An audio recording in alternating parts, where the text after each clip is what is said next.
Graça e paz, amados irmãos da comunidade evangélica Vida Plena. É uma alegria estarmos juntos mais essa manhã de domingo para aprendermos da palavra do Senhor. Nós estamos estudando o livro de Jó. Hoje é a penúltima lição da nossa revista, é a lição número 12, e o título da nossa lição é Quando Deus se revela ao homem. E antes de entrarmos na lição, eu peço para que você feche os seus olhos, coloque a mão ao teu coração e vamos falar com o Pai Celestial. Pai querido, amado, louvado seja e bendito seja o teu nome. Pai, nós te damos graças, Senhor, pelos louvores, Pai, desta manhã. Nós te damos graças, Senhor Jesus, por este culto que o Senhor preparou para nós. Agora é um momento, Senhor Jesus, no qual o Senhor estará ministrando aos nossos corações. É o momento do ensino da Tua palavra, Senhor. Pai, em nome de Jesus, eu peço a Ti, doce Espírito de Deus, para que o Senhor venha preparar os corações para estar recebendo esse ensino, Senhor. Em nome de Jesus, Pai, que este ensino não venha apenas encontrar intelecto, Senhor, mas que venha encontrar corações dispostos a viver a Tua palavra e aplicar a Tua palavra em suas vidas, Senhor. Em nome de Jesus é o que eu te peço e já te agradeço, Pai. Amém. Então, irmãos, o texto áureo da nossa lição, ele vai estar então lá em Jó, capítulo 40, versículo 6, diz assim: Então o Senhor, do meio de um redemoinho, respondeu a Jó.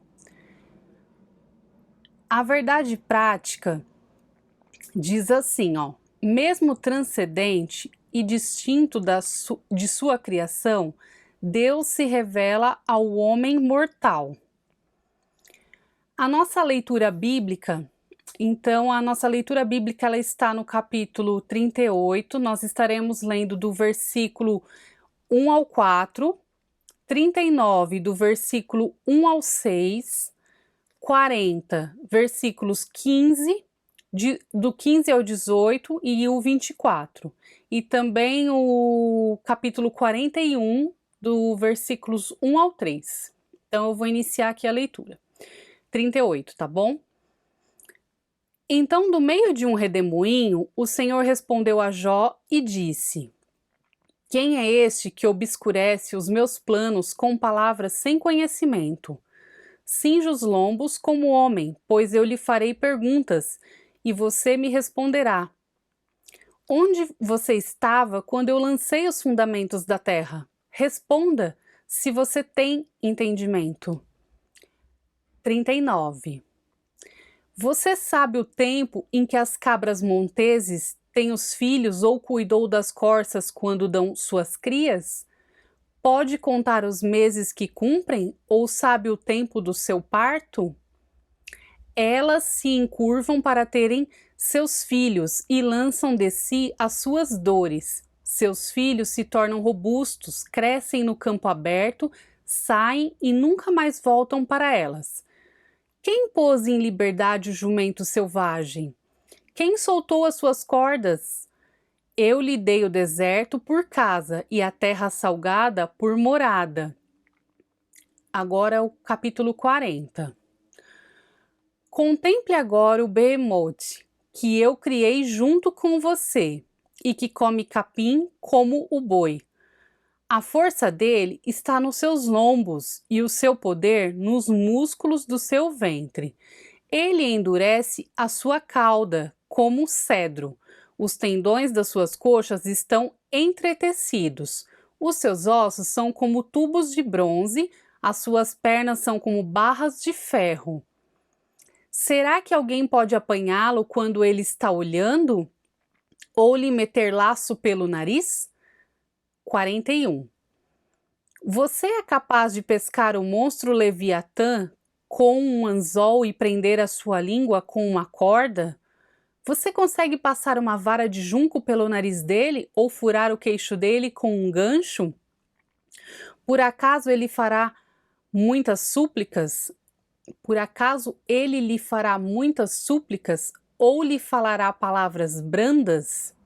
Então, queridos, o capítulo 12, ele se trata agora do capítulo no qual Deus falou. Durante um longo período, né, Deus não havia falado nada, Deus se manteve em silêncio, e nós estudamos ao longo da revista, né, das lições, que no capítulo 1 e no capítulo 2 houve uma reunião no céu, e onde os filhos de Deus, eles vieram apresentar-se, né, perante o Senhor. E nessa ocasião, Satanás veio, né, entre eles participar dessa reunião, e Deus ele começou a dialogar com Satanás sobre Jó. Só que dessa conversa, né, Jó, ele não tinha conhecimento, né, de que tudo que sobreveio a ele tratava-se de uma aprovação de Deus, né, havia uma permissão de Deus para que Satanás pudesse colocar as suas mãos na vida de Jó. E tampouco, né, os seus amigos também não sabiam dessa reunião, né, da decisão que foi tomada nessa reunião lá no céu. E então tudo que aconteceu na vida de Jó, os amigos dele começam, né, então aí nós começamos a estudar os diálogos lá, né, as opiniões dos seus amigos, a defesa, nós ouvimos também sobre a defesa de Jó, né, diante das acusações dos seus amigos. Então Jó se defendia, Jó também falava com Deus, né, nós vimos as conversas de Jó com Deus, e agora então nós entramos no capítulo 38 e agora, diante de tantas conversas, agora é o momento da conversa de Deus. Então o capítulo 38, nós podemos dizer que, né, que é o capítulo do alívio. Diante de tantas conversas, tantas pessoas deram opiniões, né? Os amigos deram opiniões, Jó tinha, né, o seu entendimento, falava, né, se queixava com Deus e fazia suas defesas, não sabia do que estava acontecendo, e agora Deus falou. Então, o capítulo 38 que nós lemos, o nosso textuário, ele iniciou assim, ó. E já entramos no tópico 1 da lição, que o tópico 1 é a revelação de um Deus. Então, o versículo 1, ele vai iniciar assim. Então o Senhor, também tem a versão que diz assim, depois disto, o Senhor respondeu.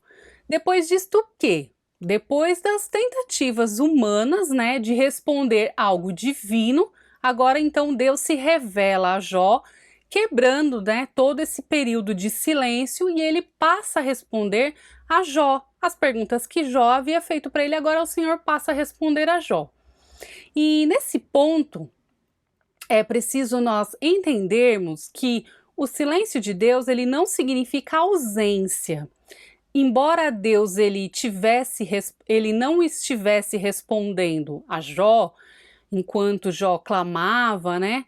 Enquanto Jó orava ao Senhor, então não significa que Deus ele não estava ouvindo as suas orações.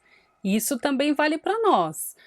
Quando Deus ele não está respondendo, não significa que ele não está ouvindo, tá bom? Em Isaías, no capítulo 55, versículo 6, nós até cantávamos uma musiquinha esses tempos atrás na igreja que falava: buscai ao Senhor enquanto se pode achar, invocai-o enquanto está perto. Então, Isaías 55:6 diz isso: buscai ao Senhor enquanto se pode achar.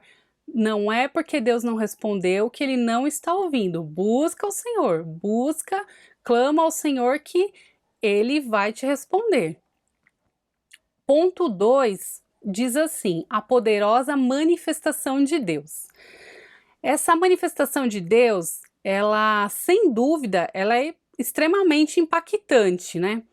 E aqui na nossa lição, essa cena, né, que o Senhor ele aparece para, né, ele conversa com Jó de um redemoinho, ela foi comparada, na nossa lição, ela foi comparada àquela passagem de Lucas 5, capítulo 1 ao versículo 11, que é a pesca maravilhosa, onde Jesus ele encontra dois barcos lá na praia e um desses barcos era de Simão Pedro.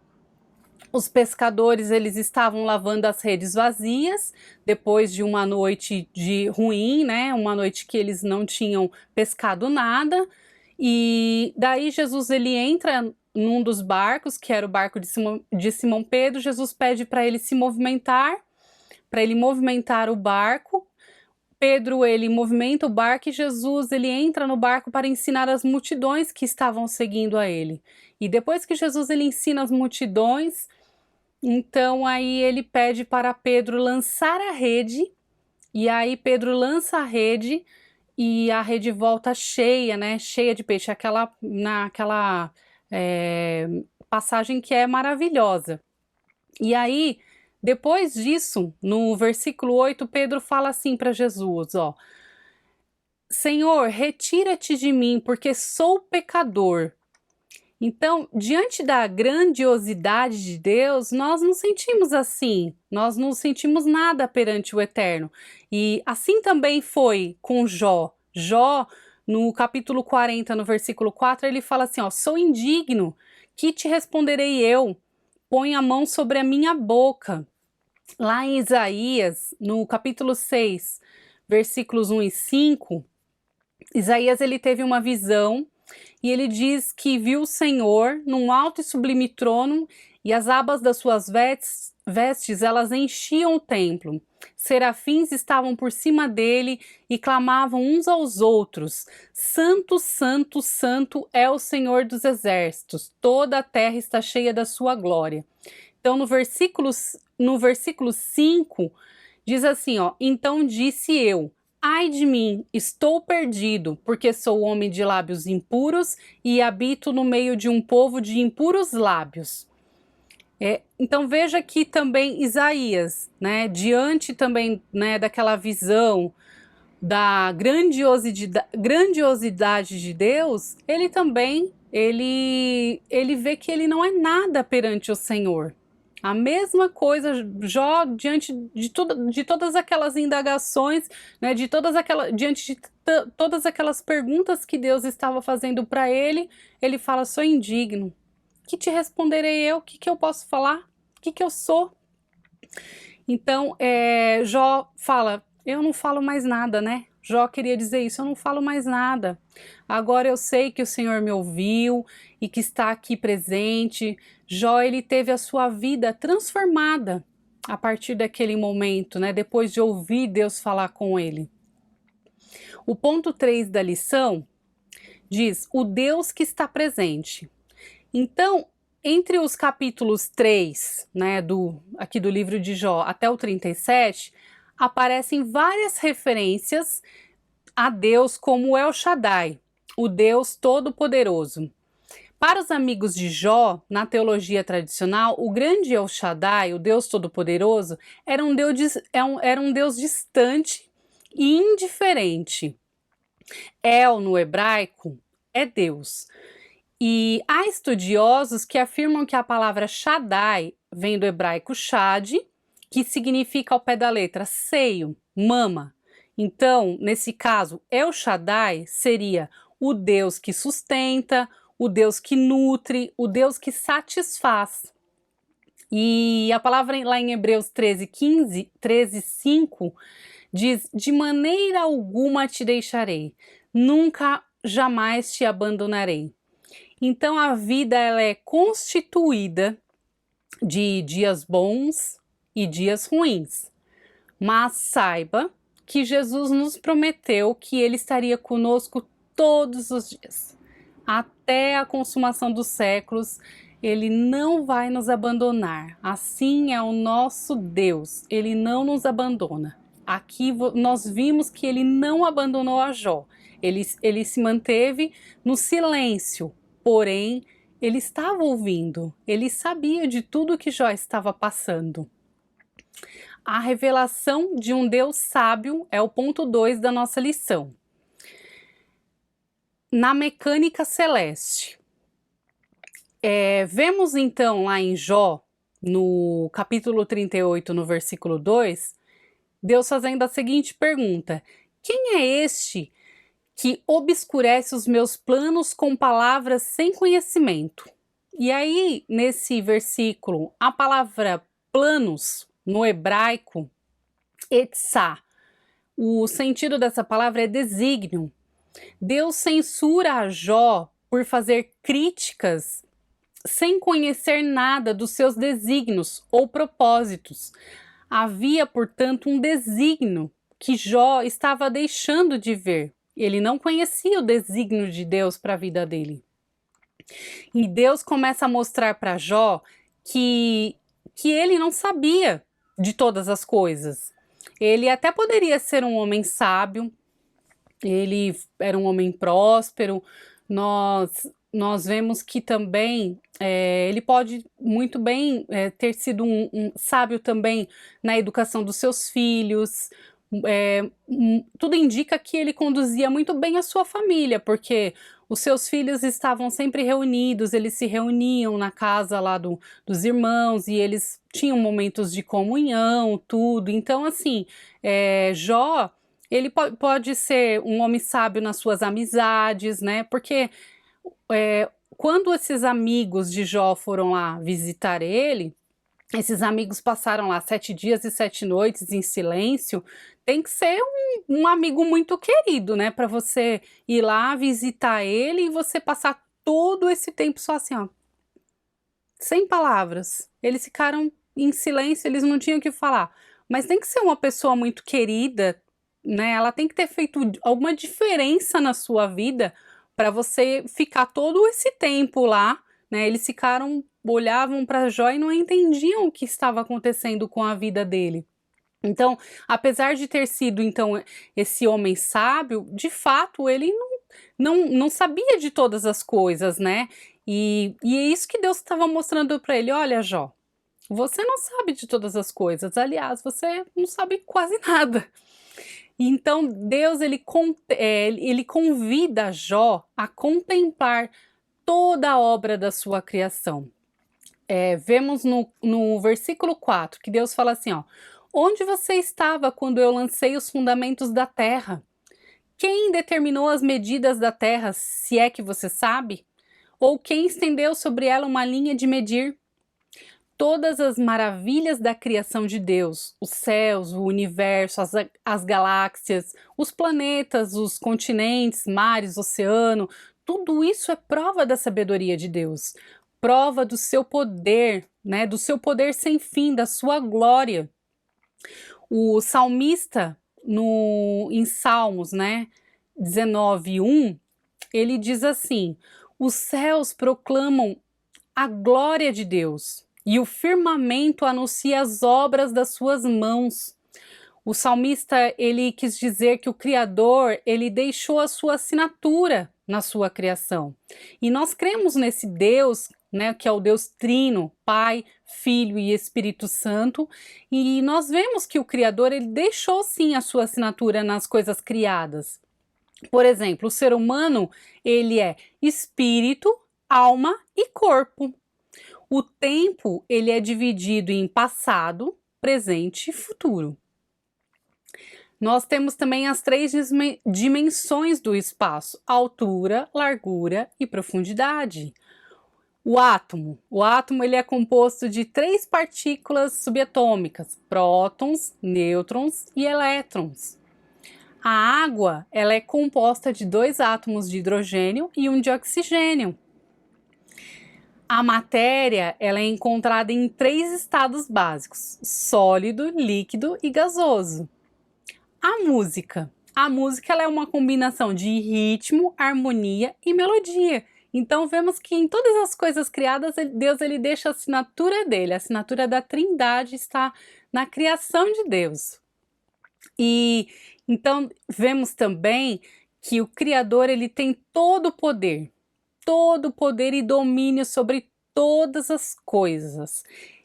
Em Isaías 40 é um capítulo lindo, que fala da majestade do Senhor. E eu quero ler também com vocês principalmente o versículo 15 e o 17, mas eu quero ler o 12 também, tá? Que fala que quem na concha da sua mão mediu as águas e tomou a medida dos céus a palmos. A primeira parte do versículo. Quem na concha da sua mão mediu as águas, né? Olha a grandiosidade do nosso Deus. O versículo 15 fala: eis que as nações são consideradas por ele como um pingo que cai de um balde e como um grão de pó na balança. As ilhas são como pó fino que se levanta. Todas as nações, versículo 17, todas as nações são perante ele como coisa que não é nada. Ele as considera menos do que nada, como um vácuo. Olha isso, gente. Todas as nações Deus considera como nada. Ele é muito grandioso. Esse é o nosso Deus, rico em glória, em poder, né? O poder dele é sem fim, ele é majestoso, ele é glorioso. Agora, o ponto 2 do tópico 2, o subtítulo é Dinâmica na vida, da vida. Se Jó nada sabia sobre a ordem, né, da criação, muito menos ele sabia sobre a providência divina para mantê-la. Jó deveria ser capaz de responder as seguintes perguntas para Deus: como veio a existir a criação? Como ela é preservada? Saberia Jó explicar como Deus faz para alimentar os leões e os seus filhotes? Como as cabras monteses conseguiam dar cria e seus filhotes e protegê-los dos predadores? E sobre o jumento e o boi selvagem? O avestruz, o cavalo de guerra, o falcão, a águia. Está claro que Deus sustenta todas as coisas criadas e todos esses animais eles foram criados com suas peculiaridades. E se Jó não sabia explicar como eles viviam e faziam para sobreviver, então o que o fazia pensar que ele poderia discutir com Deus de igual para igual? Era isso que Deus estava mostrando para ele, né? Como você quer discutir comigo? Veja, você sabe me responder essas perguntas? Responde, Jó. Responde se você for capaz. Então, aquilo, né? Aquelas perguntas que Deus estava, né? A resposta de Deus para Jó com perguntas fazia com que Jó ele se colocasse no seu devido lugar. E isso, né, para mim, é uma lição, porque eu também preciso reconhecer o meu verdadeiro lugar. O meu verdadeiro lugar é um lugar de humildade perante o Senhor, né? Às vezes nós ficamos, muitas vezes, questionando muitas coisas. Essa lição falou muito comigo. Muitas vezes nós questionamos algumas coisas, tudo, e Deus, ele fala, né, se aquieta, eu tenho o domínio sobre todas as coisas. Nós devemos nos colocar no nosso devido lugar e também estarmos na dependência do Senhor. É preciso nós dependermos em tudo do Senhor, nos colocarmos na dependência dele, em todas as coisas. Ele pode todas as coisas, ele é o Deus Todo-Poderoso. O ponto 3, né, do tópico 2 diz: na necessidade de se conhecer melhor a Deus. A resposta de Deus a Jó nos mostra 2 pontos muito importantes que eu quero destacar aqui com vocês. O primeiro ponto é que eu preciso conhecer a Deus melhor e mostra que eu não conheço a Deus como eu acho que conheço. E o segundo ponto, que é muito importante também, é que o que eu sei de Deus é insuficiente e o que eu conheço de Deus está longe de ser suficiente. E era isso que acontecia com Jó. Ele pensava que ele conhecia Deus, mas o que ele conhecia de Deus estava longe de ser suficiente. Jó, ele agiu de certa forma presunçosa, né, ao questionar a majestade divina. Era necessário, portanto, né, que Jó conhecesse melhor a Deus. Por isso o profeta Oséias, no capítulo 6, no versículo 3, ele fala que nós devemos, conheçamos e prossigamos em conhecer ao Senhor. O Senhor, ele quer se revelar a nós e Ele quer que nós o busquemos. A palavra fala: buscar-me-eis e me achareis, quando buscardes de todo o vosso coração. Esse versículo está lá em Jeremias 29:13. O ponto 3 da nossa lição fala da revelação de um Deus poderoso e justo. Primeiro tópico aqui, o Behemoth e o Leviatã. Nos capítulos 40 e 41, Deus ele faz referências a duas grandes criaturas que são o Behemoth e o Leviatã. Algumas Bíblias elas traduzem esses dois termos, né, para hipopótamo e crocodilo. O Behemoth seria o hipopótamo e o Leviatã é o crocodilo. Agora, o que é importante, né, nesse ponto da lição nós sabermos, né, que o que Deus ele usou essa figura, né, desses animais, que eles eram símbolos de animais indomáveis, e o que Deus ele nos mostra é que o Behemoth na esfera natural e o Leviatã na esfera do sobrenatural, ele estava mostrando para Jó que ele tem o domínio tanto do natural quanto do sobrenatural. E é esse ponto que é importante para nós entendermos aqui na lição. Deus ele tem domínio tanto do natural quanto do sobrenatural. E quando ele estava falando ali, ele fez menção a esses animais, era isso que ele estava querendo mostrar para Jó.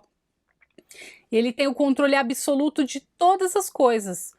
Tudo está sob a sua visibilidade. E o último ponto aqui da nossa lição diz: justiça e graça.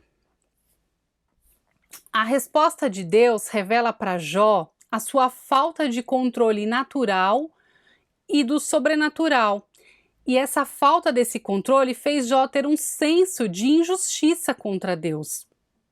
Esse senso levou Jó a falar coisas insensatas contra Deus.